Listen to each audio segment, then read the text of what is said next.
kondisi kita dalam ketenaga kerjaan menurut saya sekali lagi tidak baik-baik saja. Utamakan kepentingan masyarakat yang sebenarnya tujuan kita bernegara itu kan memakmurkan rakyat, bukan menyengsarakan rakyat. Regulasi industri, sekali lagi industri itu sawah ladang. Kalau kami terus terang, kami mau dibilang apapun kami bilang jaga itu.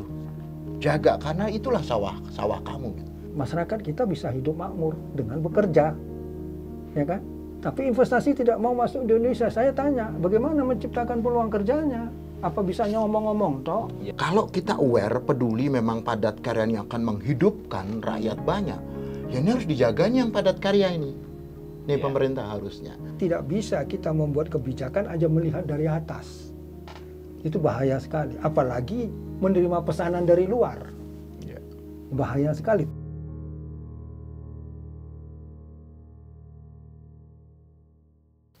Halo, selamat datang di podcast Lasar. Bersama saya, Sri Paul Arifin. Kali ini kita akan ngobrol soal ketenaga kerjaan. Ada dua narasumber yang telah hadir di studio. Yang pertama adalah Pak Sudarto. Selamat datang Pak Sudarto. Pak Sudarto itu adalah Ketua Umum Federasi Serikat Pekerja RTMM. Rokok, tembakau, makanan, dan minuman. Wah, jadi biasa demo ya Pak? Enggak juga. Enggak juga.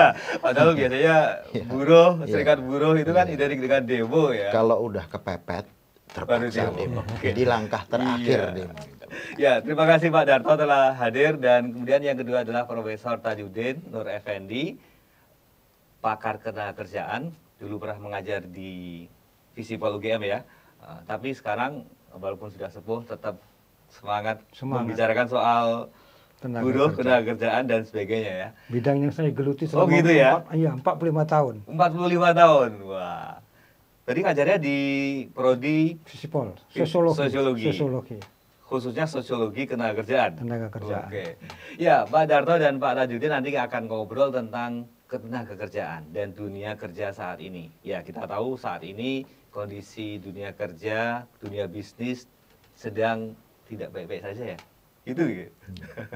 Tidak baik-baik saja karena kita mendapati seringkali ada PHK, ada perusahaan yang tutup dan sebagainya. Dan ini yang banyak menjadi sorotan. Banyak kalangan yang rada-rada khawatir, baik pemerintah, kalangan usaha, tentu saja para buruh dan keluarganya yang akan terdampak kebijakan-kebijakan PHK dan sebagainya.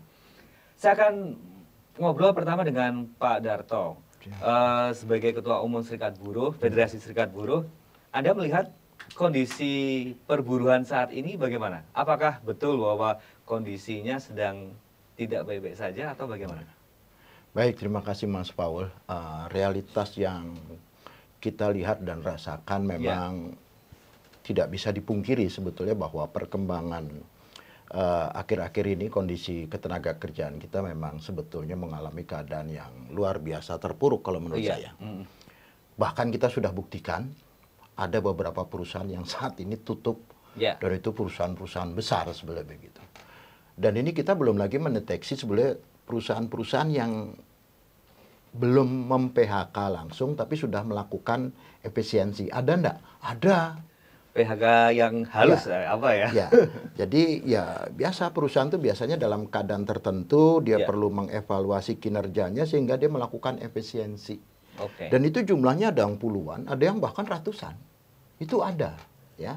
Ini sehingga penting sebenarnya buat kita semua, terutama pemerintah ini harus waspada, hati-hati dan benar-benar memperhatikan kondisi ini. Jadi buat pekerja itu kan sebetulnya industri itu sawah ladang. Jadi pekerja tentunya harus bekerja secara tertib, disiplin, bahkan produktif. Tetapi harapan pekerja tentunya dia bisa mendapatkan perlindungan dan kesejahteraan dari tempat kerjanya. Tugas kami ini sebenarnya ngawal di sana. Apakah para pengusaha itu benar-benar memperlakukan pekerjanya sebagai aset atau tidak? Karena kalau kami RTMM menginginkan pekerja itu aset sehingga kami minta juga mereka harus beri kontribusi yang baik ke perusahaan. Kondisi geopolitik global yang mengakibatkan kelesuan ekonomi saat ini sebetulnya. Kondisi kita dalam ketenaga kerjaan, menurut saya sekali lagi tidak baik-baik saja. Ada berapa jumlah yang tercatat oleh Serikat Buruh PHK dalam beberapa waktu terakhir ini? Baik, kalau kita lihat dari beberapa tayangan informasi pengumuman dari media instansi pemerintah, tahun lalu itu tercatat sekitar 70.000 lebih. 70.000. Saat ini kalau kita dengar di 2025, kami info juga yang kami coba gali dari Kementerian Tenaga Kerja, sudah ada sekitar 18 ribuan lebih dalam tahun 2025. 3 bulan terakhir ya? Iya. Kurang lebih berarti 4 bulanan 4 bulan, ya. Dan kondisi ini memang nggak bisa dipungkiri, ya kita memang sedang dalam keadaan yang tidak baik-baik saja. Itu yang tercatat PHK yang jelas ya, kelihatan ya. Yang tadi Pak Darto sebut PHK tapi tidak kelihatan PHK. Misalnya dirumahkan, kemudian pengurangan upah dan sebagainya. Itu nggak tercatat ya? Saya tidak memonitor itu, tapi pasti itu terjadi, pasti itu ada. Nah, yang saya maksud tidak langsung terkait dengan tutup perusahaan tadi, itu terjadi jumlahnya ratusan ada di beberapa perusahaan. Dan itu sebenarnya juga bagian yang terdata di Kementerian Tenaga Kerja, karena saya sendiri pernah dimintai konfirmasi begitu. Pak, ini di PT ini anggota Anda bukan? Ya. Ini ada pengurangan sekian ini. Kita monitor, kita tindak lanjuti untuk cek begitu. Ya, itu memang terjadi. Bahkan kami dari media juga merasakan sendiri ya, karena banyak media yang terpaksa mem-PHK. Ada perusahaan media televisi, kemudian ada media online, cetak dan sebagainya. Dan kami merasakan wah, tidak hanya menulis PHK atau memberitakan PHK yang dialami oleh para buruh di sektor lain, tetapi kami juga melihat di lingkungan kami sendiri juga. Gimana Pak Tajudin melihat situasi kayak gini itu? Ini trennya sejak lama atau baru 2 tahun terakhir? Oke, saya ini mengamati ketenaga kerjaan ini sudah hampir sekitar 40 tahun. Situasi ini menurut hemat saya, situasi yang sebagai seorang pengamat, saya agak sedikit tidak baik, tapi saya kepikir ini menuju kepada suatu titik yang sangat mengkhawatirkan. Misalnya, kemarin tanggal 5, BPS kan merilis data hasil survei Sakernas Februari 2025. Angka pengangguran itu naik dari 7,2 menjadi 7,48. Jumlah pengangguran dicatatnya ada 80.000. Nah ini 80.000. Jadi mungkin jangan-jangan itu sejalan seperti yang katakan Bapak tadi. Tapi ini BPS sudah melakukan survei. Itu berarti data yang sangat akurat. Dan ini menurut hemat saya pertanyaan kita kemudian, mengapa itu terjadi? Nah, tadi kebijakan pemerintah ini tidak bersahabat dengan peluang kerja. Kalau sebelumnya bagaimana? Kalau sebelumnya angkanya masih masuk di akal. Pengangguran kita tahun 2024 tahun Agustus itu 4,09. Sekarang udah naik. Yang paling mengkhawatirkan itu anak umur 15-19 tahun yang tercatat menganggur itu 22,3%. Yang 20-24 itu kira-kira 18%. Ini berarti ada anak sekelompok orang di Indonesia ini yang sulit mendapatkan pekerjaan. Kelompok produktif. Produktif yang disebut dengan Gen Z. Yang itu yang kemudian melahirkan tagar yang sangat terkenal itu. Kabur aja dulu. Kabur aja dulu. Ya kan? Itu hemat saya itu. Jadi menurut hemat saya ada lagi kebijakan efisiensi. Saya pertamanya nggak menganggap itu akan berimplikasi yang tidak yang negatif. Awalnya menganggap itu baik karena efisien pemerintah ya. Tapi ternyata yang kena kan pegawai honorer, pekerja kontrak. Kemudian ternyata belakangan saya dengar kemarin Lebaran itu hotel juga kena dan sebagainya. Ini kan menyebabkan terjadinya PHK dan sekali lagi menciptakan penganggur. Kenapa kok kebijakan bisa seperti ini? Kenapa? Harusnya kan ada hal yang dipikirkan dulu. Muncul lagi outsourcing yang baru. Lagi-lagi saya tanda tanya nih, outsourcing dihapus. Saya cari-cari ini sebetulnya data outsourcing ini berapa sih jumlahnya di Indonesia. Saya dapat data tahun 2020, 675.000 pekerja outsourcing tercatat dengan 623 perusahaan.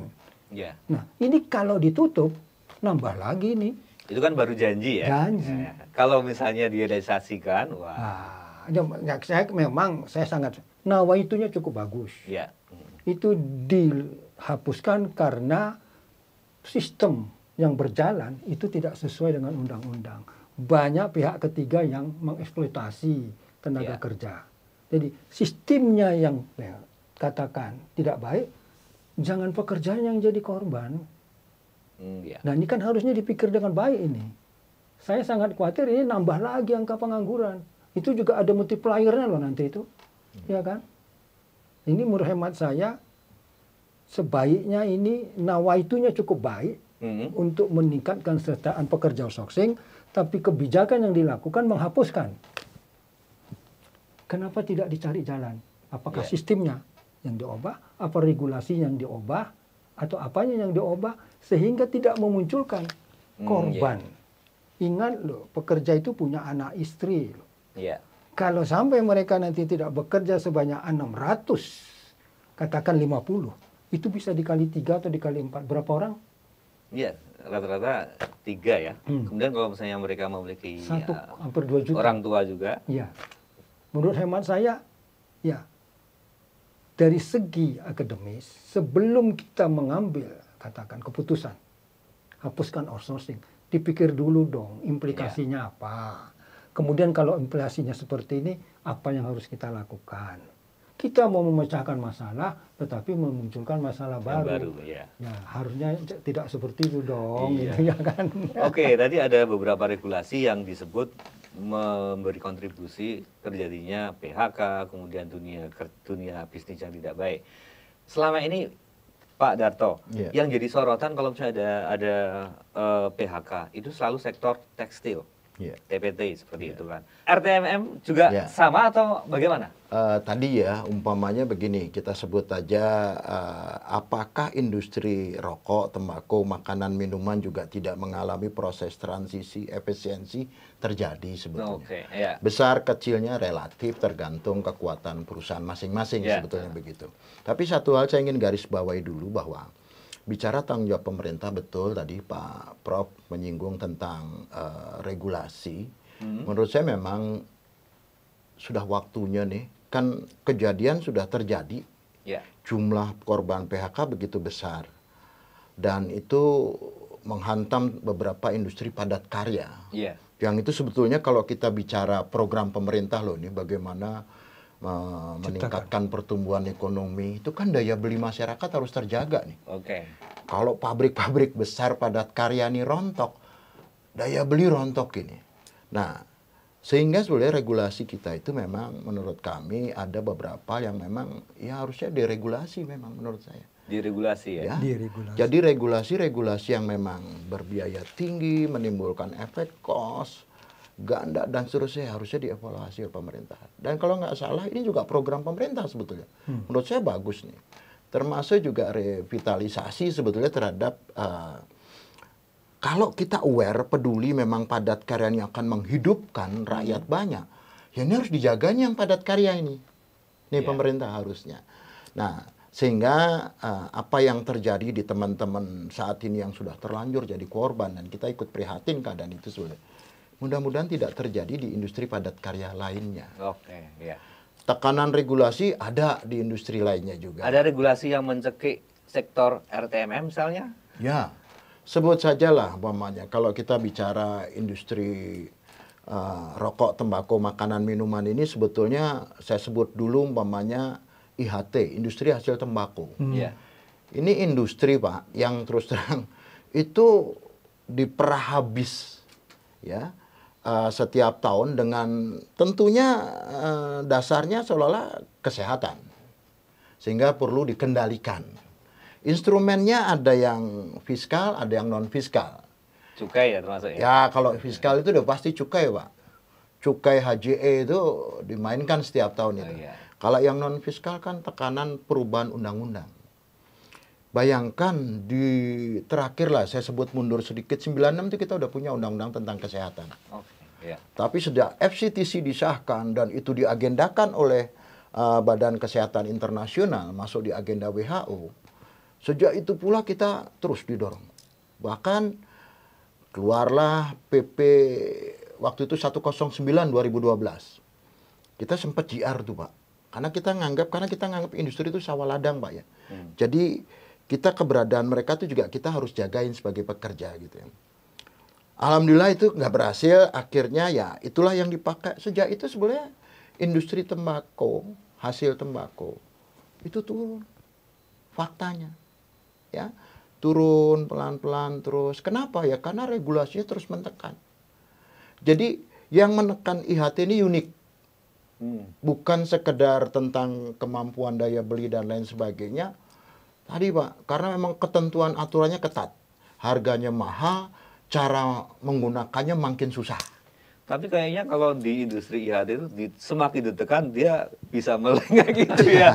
Nggak tahu apa karena pasarnya sangat besar. Kalau ditekan itu berdampak kepada tenaga kerja terus hasilnya nggak ada.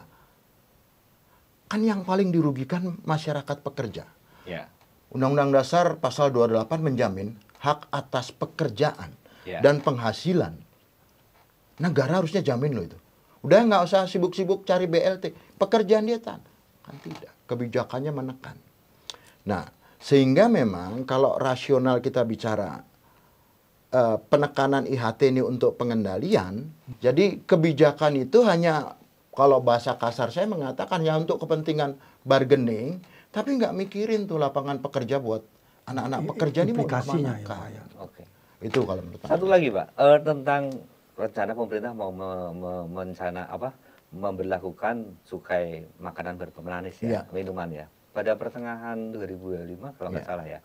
Itu akan berdampak nggak aturan itu bahwa nanti akan ada cukai khusus untuk makanan minuman berpemanis dengan asumsi dengan alasan bahwa itu akan mencegah anak-anak kena diabetes ya, seperti itu. Baik, itu hampir sama akhirnya ya. Kita bicara tentang di negara kita ini memang ya bicara globalisasi saat ini kebijakan tentang kesehatan dan juga kesehatan dan lingkungan itu akan jadi propaganda. Bagaimana negara-negara tertentu itu pasti akan dikawal lah oleh para negara-negara superpower tentunya. Sekali lagi regulasi untuk kesehatan, untuk lingkungan kita mah dukung habis. Cuman aspek tenaga kerja atas hak pekerjaan dan penghasilan hendaknya harus diperhatikan. Nah, sama itu kalau kita bicara tentang, itu kan mulainya dari Undang-Undang Omnibus Kesehatan, Undang-Undang nomor 17 tahun 2023. Saya boleh ceritakan sedikit. Awalnya itu yang mau ditekan PP 109. Mau direvisi itu. Tentang zat adiktif, kaitannya dengan kesehatan, tentunya produk rokok. Karena kita tentang habis, senyap itu hilang, tahu-tahu numpang di Undang-Undang Omnibus Kesehatan nomor 17 tahun 2023, ternyata di Undang-Undang Kesehatan itu ada pasal yang ratusan itu jumlahnya mengatur tentang rokok.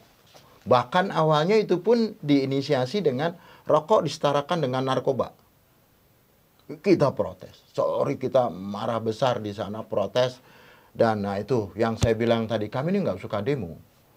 Tapi kalau sudah kami kepepet nih bicara hidup mati, kami gropyo itu DPR Pak. Kami gropyo itu Kementerian Kesehatan Pak. Kami nothing tulus benar-benar bicara tentang kalau kami nggak boleh bekerja di industri itu, kasih lapangan pekerjaan mereka. Tapi kalau nggak bisa, jangan hancurkan dengan semena-mena industri itu. Nah, ternyata kalau kita dalami di undang-undang tersebut, bahkan juga sudah keluar PP-nya Pak, PP 28 tahun 2024. Kita akan diatur nanti bukan hanya di rokok. Rokok itu ada beberapa aturan yang akan menekan. Makanan minuman tadi yang Bapak bilang benar. Yaitu minuman berpermanis dalam kemasan itu nanti akan dikenai cukai, bahkan produksinya juga pasti akan diatur sedemikian rupa. Belajar dari saudaranya tadi, rokok. Kita sudah suarakan Mas. baik ke presiden, ke DPR, bahkan ke menteri kesehatan dan menteri terkait lainnya. Kami ini serikat proaktif sebetulnya untuk memberikan masukan. Sekali lagi kami bukan anti regulasi, cuma pastikan lakukan mitigasi yang mendalam. Oke. Supaya dalam kebijakan kalaupun itu harus diambil isu kesehatan ya kami harus dukung Mas. Cuma benar-benar kena sasaran gitu loh. Jangan sampai sasarannya nggak dapat, buruhnya jadi korban. Ini masalah serius. Jadi MBDK itu menjadi perhatian serius dan sudah kami suarakan ke beberapa pihak dan sekali lagi kami meminta perlu dilakukan mitigasi. Apalagi kalau kita bicara tadi nyinggung tentang tekstil yang disampaikan tentang norma, ya. Ingat produk makanan minuman ini juga banyak yang sebagian impor dari luar, Pak. Kalau dalamnya diketatin yang luar bebas masuk, ya sekali lagi nih lama-lama kita sama kejadiannya bisa seperti ini. Oke. Tapi sekali lagi kami dukung kalau bicara kesehatan, lingkungan kami dukung. Cuma selamatkan buruh Indonesia. Itu penting buat kita. Ya, ada banyak faktor yang harus diperhatikan ya. Ternyata tidak hanya soal perburuhannya, tapi juga soal kesehatan, kemudian soal lingkungan. Ini gimana, Pak Tajudin? Dalam membuat sebuah kebijakan, berbagai variabel itu harus dipenuhi atau harus diperhatikan atau bagaimana nih? Atau harus seimbang gimana? Begini, kita mau bernegara ini kan dalam pembukaan undang-undang dasar kan mau meningkatkan kemakmuran. Oke. Jadi harus dipikirkan dulu. Kalau kebijakan seperti ini itu berdampak apa kepada masyarakat? Kan harus ada kajian dulu. Jangan asal dibuat. Nanti sudah ribut-ribut baru dicabut. Itu kan sebenarnya nggak benar. Kalau misalnya pemerintah ingin mengaturkan seperti tadi, minuman yang bermanis dikenakan cukai, itu tentunya harus kenapa? Kalau memang itu menyebabkan diabetes ya dilarang ya Pak ya. Diputuskan karena itu menjaga kesehatan. Dibuatlah aturan yang baru. Karena katakan minum pemanis itu hanya boleh manisnya sekian persen. Jangan cukai. Cukai ini coba untuk kepentingan siapa nih? Kan seolah-olah pemerintah menguntungkan pemerintah cukai tetapi mengabaikan kepentingan yang lain. Jadi menurut hemat saya seperti tadi saran Bapak, mitigasi dulu, kajian dulu yang mendalam, asal jangan aja diputuskan. Karena ini ya hajat orang hidup banyak. Betul, Pak. Jadi kan hajat orang yang banyak, maka dipikirkanlah secara baik. Jangan sampai itu merugikan orang banyak. Siapa lagi? Rakyat lagi. Efisiensi yang kena orang bawah. Betul. Ya kan? Nanti juga outsourcing ini jangan-jangan itu juga orang-orang yang sulit cari kerja kemudian ditampung di outsourcing sekarang dihapus, hilang. Jadi menurut hemat saya ini tidak bisa kita membuat kebijakan aja melihat dari atas. Itu bahaya sekali. Apalagi menerima pesanan dari luar. Bahaya sekali. Tembakau kan pernah ya Pak ya. Undang-undang yang sudah jadi dirubah ternyata.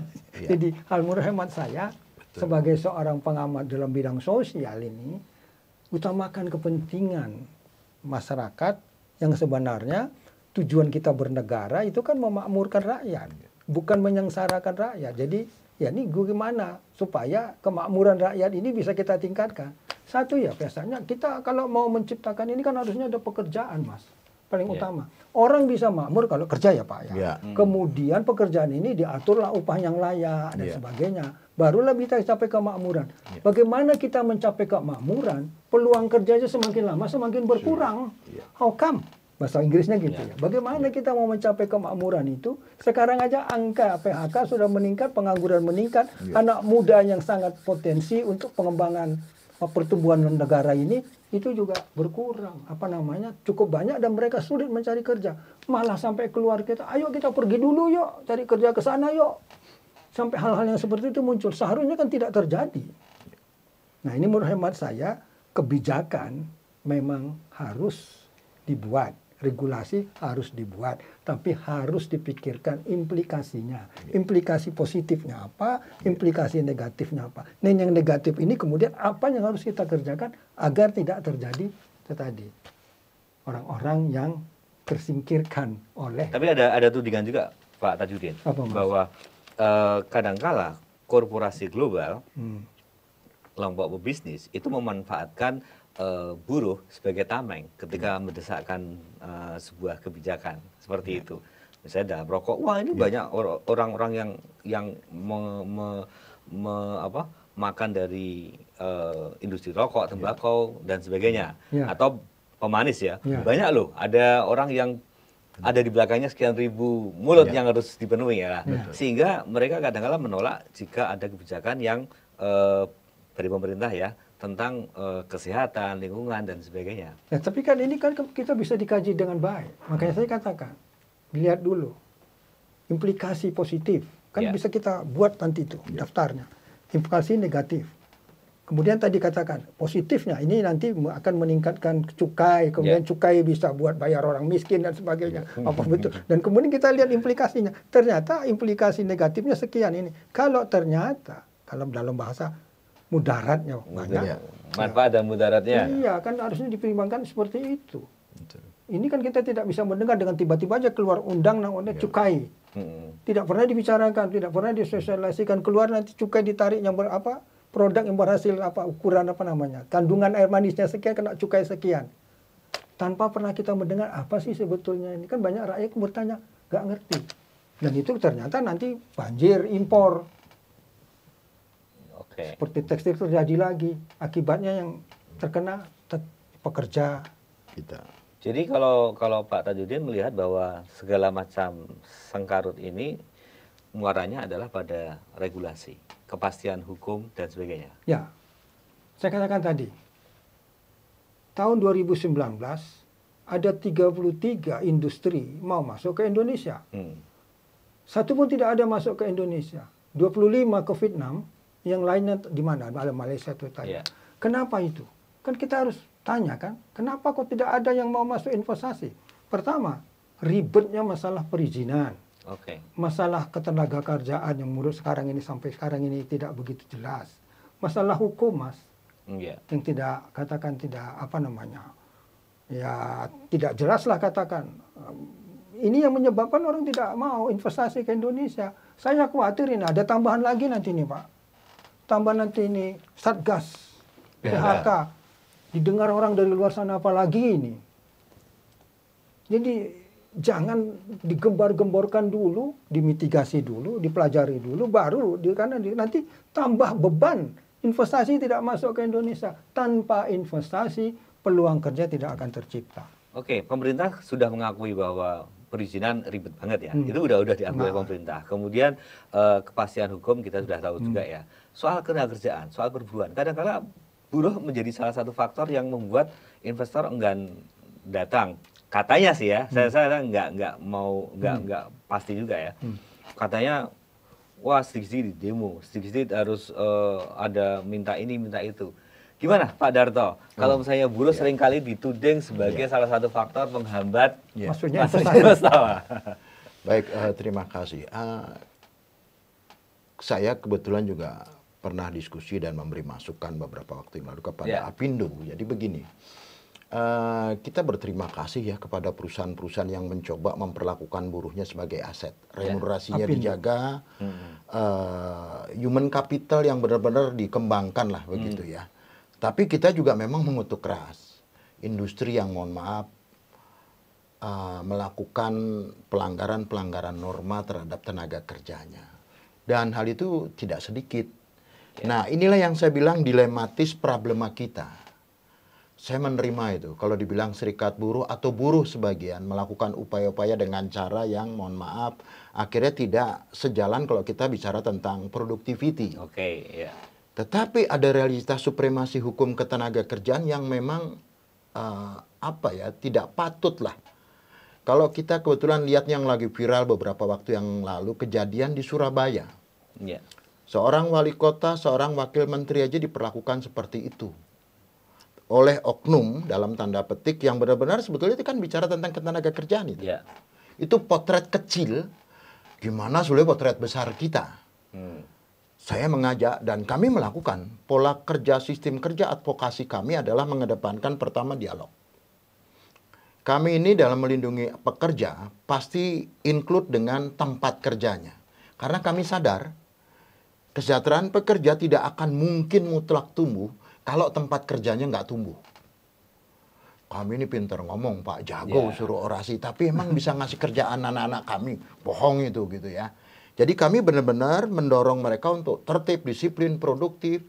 Tapi kami juga akan bantu kawal atas hak-hak dia secara norma yang nggak boleh dilanggar oleh siapapun. Nah, kondisi ini kondisi PR kita, Pak. Bahkan yang saya bilang, saya sampaikan ke kementerian, ke Apindo, tolong dong anggota yang kayak gini tertipin nih. Karena ini PR bersama, yuk ngomong productivity, tapi hak kami dilanggar ya nggak nyambung. Kami suruh tertib, dialogis, tapi kamu nginjek-injek haknya teman-teman pekerja, ya nggak nyambung. Kami coba tengah itu nyuarakan, tapi memang PR proses lah ya. Ya mudah-mudahan di pemerintahan yang ada sekarang, saya berharap, ayo ini kalau mau berubah sebetulnya, sekarang kita harus berubah. Ketimbang nanti kita lama-lama ya tadi, investor nggak mau masuk, kita mungkin juga akan sulit tumbuh.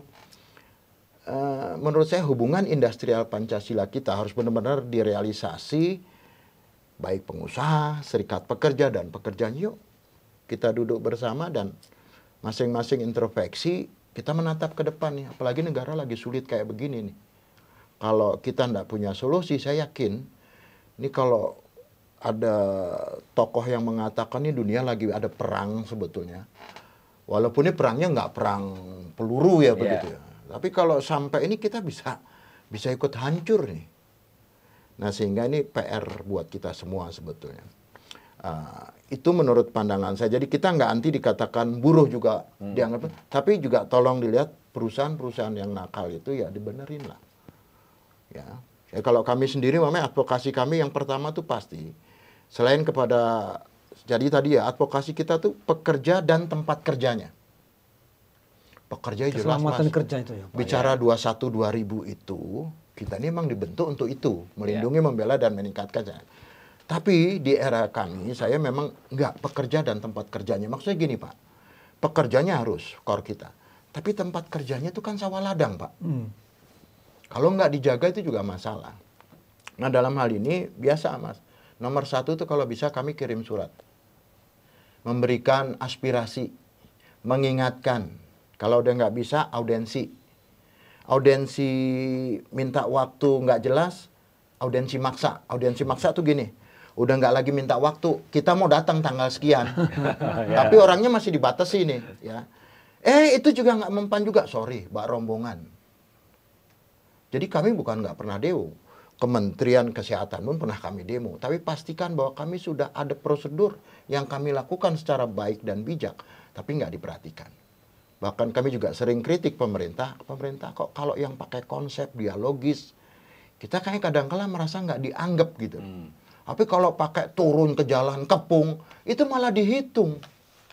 Akhirnya itu menjadi pilihan utama. Ya, jangan salahkan teman-teman serikat buruh yang seperti itu. Kami coba benar-benar menjaga, memix lah. Karena kami tetap sebagai strategi ya. Kalau buruh pada nggak di sana, saya bilang teman-teman buruh berat kondisi. Jadi teman-teman buruh juga harus merubah gaya kerja advokasi. Karena kalau enggak, ya kayaknya mustahil deh buruhnya berubah. Tapi kalau pimpinannya mungkin. Gitu. Oke, Pak Tajudin, tadi kita menyebut ada faktor kerjaan, kemudian soal kepastian hukum, kemudian soal regulasi, birokrasi yang izin sulit ya. Itu semua kayaknya banyak domain pemerintah. Gimana itu? Apa yang harus dilakukan oleh pemerintah berarti? Ya dulu ada pemerintah membuat undang-undang cipta kerja yang ingin merubah struktur yang selama ini menghambat dengan berbagai macam ini. Dan sudah diputuskan menjadi undang-undang tahun 2023, nomor 6 tahun 2023. Nah, tapi itu masih tetap ditolak oleh para pekerja karena katanya tidak sesuai dengan tuntutan tenaga kerja, terutama mengenai PHK dan sebagainya. Sebetulnya ada, dan itu sudah menjadi undang-undang. Tapi implementasinya tidak terdengar sampai seberapa jauh itu diimplementasikan.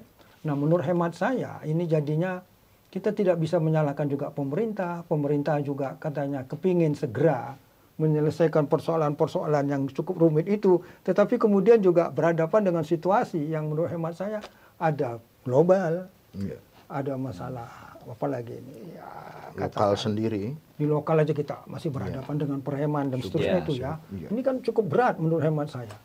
Jadi sebagai pikiran yang positif, saya menginginkan bahwa intinya peluang kerja tidak akan tercipta kalau tidak ada investasi.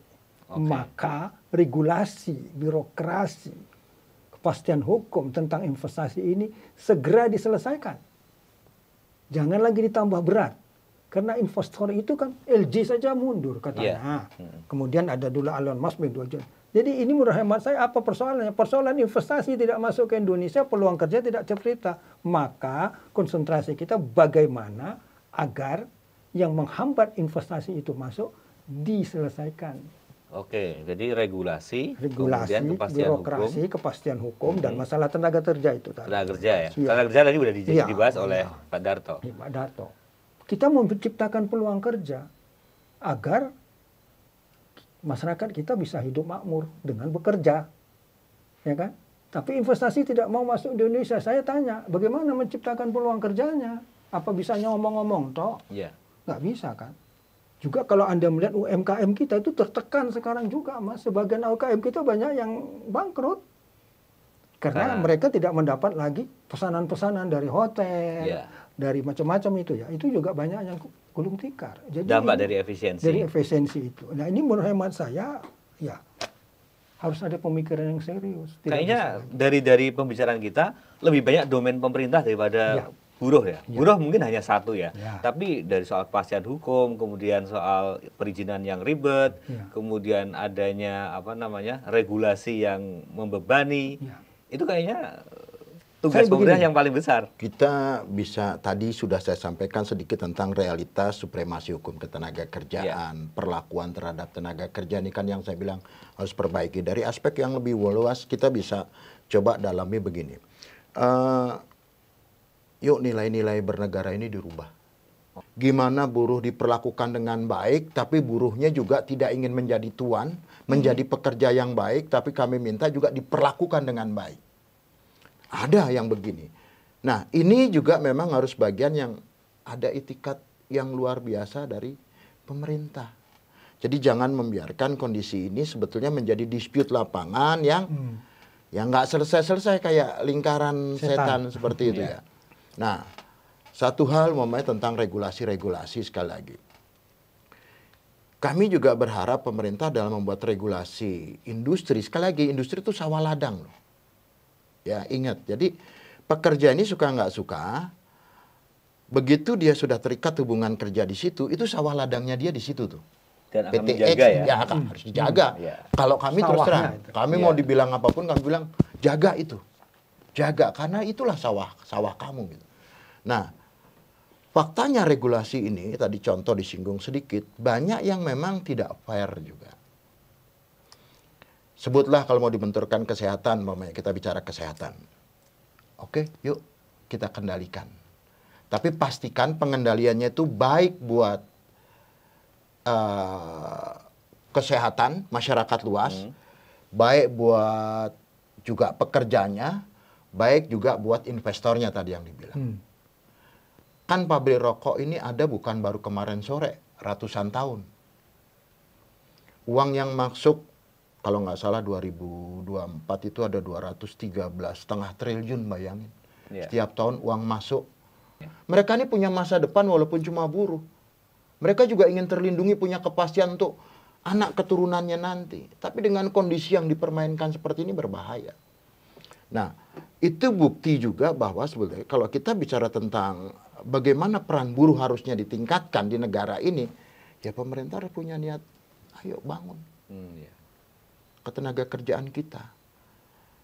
Berserikat itu penting, tapi saya sering katakan kepada struktur saya, berunding itu penting. Buat apa kamu punya hak berserikat, tapi kamu nggak punya hak berunding? Bagaimana buruh bisa mendorong perubahan menjadi lebih baik? Di samping tadi perbaikan di internal di pemerintahan. Jadi Bapak ini saya senang. Serikat buruh yang ingin memperjuangkan, tetapi dengan cara yang tentunya diplomatis nanti. Ada lagi satu Pak, Serikat jasa hotel apa ya? Pariwisata. Pariwisata itu apa perbankan? Itu juga ketuanya hampir sejalan dengan pikiran Bapak ini. Tapi yang muncul ke permukaan ini kan ada serikat kerja yang selalu Yang jadi kemudian ini halnya selalu negatif loh. Maaf ya saya ya. Buruh di Indonesia selalu mendapat pandangan negatif. Kalau serikat kerja ini seperti yang Bapak jalankan ini, negara ini aman. Berunding seperti kata Bapak ini. Jadi perusahaan dengan serikat kerjanya itu saling mengisi dan kemudian perusahaannya maju, yang untung pekerjanya juga kan. Tentang ekonomi secara umum, terakhir Pak Tajudin, tentang situasi yang tidak bagus ini, tentu saja dengan banyak PHK seperti itu akan berdampak pada ekonomi. Daya beli masyarakat menurun juga. Gara-gara efisiensi kemudian daya beli masyarakat pertumbuhan ekonomi kita menurun. Jadi 4,87. Biasanya kan di atas 5. Deflasi sudah terjadi. Januari 0,76 turun menjadi 0,48. Mengindikasikan daya beli masyarakat kita menurun. Apakah penanganan mitigasi dengan membentuk satgas PHK itu sudah cukup pas? Menurut hemat saya sekarang ini kita dalam kondisi ekonomi kita, pertumbuhan ekonomi kita menurun. Daya beli kita menurun. Dari Januari 25 0,76 menjadi Februari 0,48. Artinya itu kontribusi kita kepada pertumbuhan ekonomi sekarang menurun. Berarti yang sedulunya konsumsi itu menjadi andalan utama, sekarang menurun. Dan otomatis ini akan menjadi menurun. Dan kita tidak tahu ke depan ini. Kalau diminta untuk menyusun skala prioritas dari sekian banyak usulan untuk solusi tadi, yang paling utama apa, Pak? Ciptakan peluang kerja. Ciptakan peluang kerja. Karena sekarang ini angka PHK, pengangguran, terutama generasi muda kita cukup tinggi. Tanpa peluang kerja, bagaimana mereka mau bertahan? Ya, mencapai cita-cita. Bagaimana tercipta peluang kerja jika kepastian hukum tidak ada, atau regulasi cukup membebani, atau ada masalah-masalah sosial yang lain? Itulah tugas pokok pemerintah. Bagaimana regulasi kita diatur dengan baik supaya investor tertarik masuk, carut marut mengenai ketenaga kerjaan diperbaiki, hukum kita yang tidak tidak jelas itu diperbaiki. Ya, jadi negara ini tidak ditambah dengan hal-hal yang sepele-sepele dimukakan, ditontonkan di permukaan, di televisi ada begini, ada begitu. Ini kan jadinya menurut hemat saya itu harus dipikirkan, ciptakan peluang kerja yang sedang kita hadapi sekarang. Peluang kerja bisa meningkatkan tentunya penghasilan dengan diatur upah yang bagus, otomatis kontribusinya kepada pertumbuhan ekonomi akan meningkat. Kalau menurut Pak Darto? Ya, jadi Bapak tadi peluang menciptakan peluang kerja. Saya menambahkan Pak, saya setuju itu, menambahkan terhadap yang ada dipertahankan, diberi ruang. Kebetulan di awal tadi kita bicara tentang tren PHK, kebetulan yang memang kita bahas ini sulit terutama padat karya, karena itu dampaknya luar biasa. Jadi saya meminta, malah mengusulkan kepada pemerintah, dan kami juga sudah bikin surat sebetulnya kepada pemerintah, bahwa yang ada ini benar-benar harusnya dijaga dan perhatikan. Sambil kalau bisa menciptakan baru. Yang ada. Bagaimana caranya? Ya, mari kita lihat hati-hati. Saya ingin mulai dari perspektif kedaulatan. Ada produk-produk manufacturer kita, Pak, yang sebetulnya juga boleh dilihat lebih dalam. Apakah ini mohon maaf, menggunakan bahan yang beragam dari mana-mana, atau yang banyak khas Indonesianya. Kebetulan salah satu sektor di kami yaitu IHT itu kebetulan kan memang produk murni dalam negeri itu. 80% lebih lah menurut saya itu benar-benar masih lokalan. Jadi benar-benar itu dampaknya ke petani, ke pedagang, pengecer, pelaku seni dan sebagainya lah, kreativitas. Nah, ini hilir sampai hulu ini luar biasa loh Pak, jumlahnya. Bahkan kalau kita melihat data yang dirilis pemerintah sendiri, perindustrian, itu 6 juta orang terlibat loh. Petani, pekerja, pengecer, dan seterusnya. Nah, regulasi ini mari kita uji buktikan. Kalau ini sudah bicara kedaulatan, kan kalau kita ngomong isu kesehatan itu dari global. Sehingga bukan, sekali lagi kita boleh atur, tetapi kembali lagi perhatikan nih, bahwa ini kekuatan kita loh. Apalagi di situasi yang seperti ini nih Pak. Ditambah mari kita lihat, aturan berubah terus. Tadi belum saya lanjutkan tuh dari PP 109, keluar Undang-Undang 17 2023, Undang-Undang Kesehatan yang baru, PP-nya jadi PP 28. Bahkan sekarang pun dikejar ke Permenkes loh nih. Jadi, sudah ada rancangan peraturan Menteri Kesehatan yang memang ya sibuk lah belum. Karena memang kita jagain juga gitu loh, tolong yang benar, yang fair kayak apa.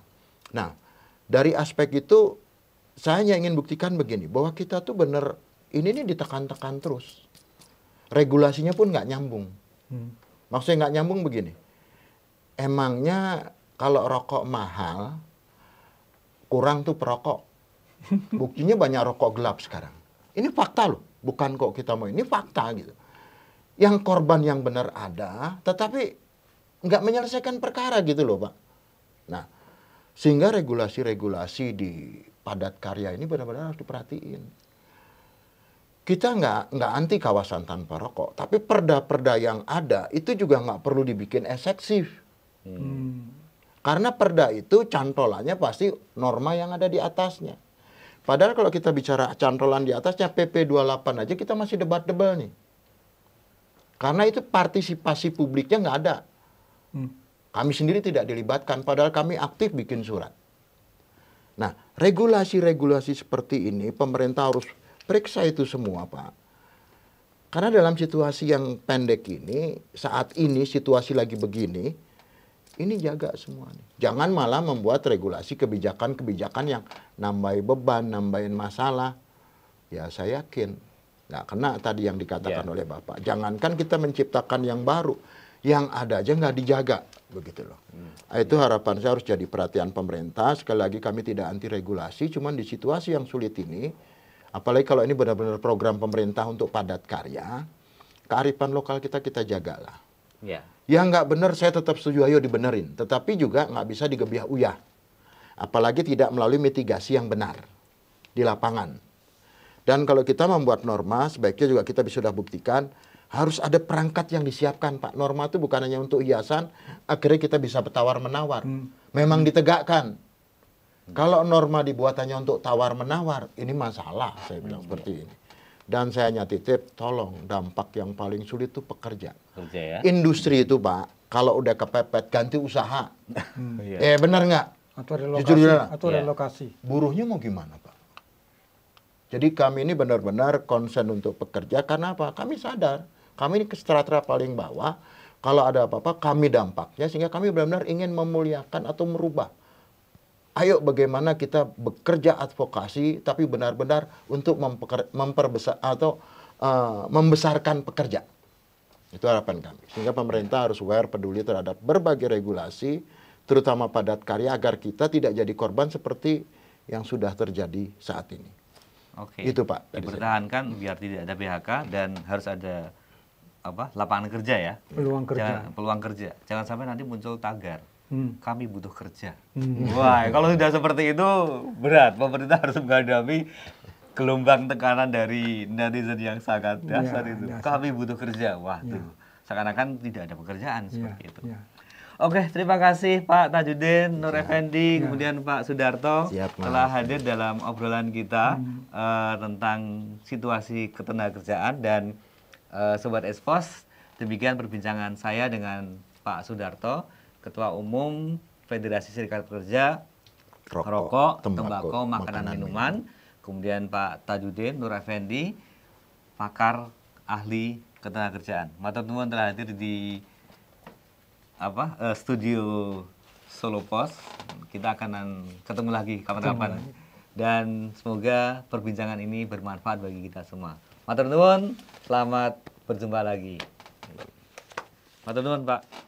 Saya senang banget ketemu sama Bapak. Siap, Pak.